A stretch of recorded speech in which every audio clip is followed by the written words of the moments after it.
এখন আমরা জেনে নেব দ্বিতীয় ধরনের যে ঘর্ষণ আমাদের সিলেবাসে আছে, যা হচ্ছে পিছলানো ঘর্ষণ বা স্লাইডিং ফ্রিকশন। স্লাইডিং ফ্রিকশন বলতে আমরা কাকে বুঝি?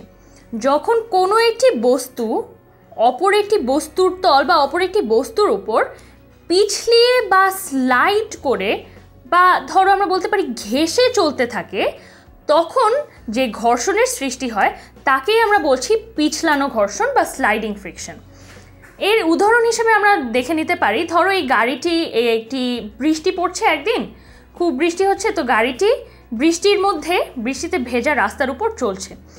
যখন গাড়িটি ধরো থামা লাগবে, হঠাৎ করে গাড়িটিকে থামানো লাগবে, যখন আমরা একটি হার্ড ব্রেক কষলাম, তখন গাড়িটি সাথে সাথে থেমে না গিয়ে পিছলিয়ে খানিকটা দূরত্ব অতিক্রম করে।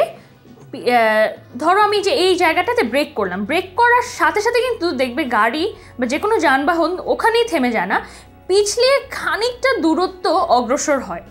এই যে পিছলানোর সময় যে ঘর্ষণ বলটি কাজ করছিল, সেই ঘর্ষণ বলটি হচ্ছে আমাদের পিছলানো ঘর্ষণ বা স্লাইডিং ফ্রিকশন।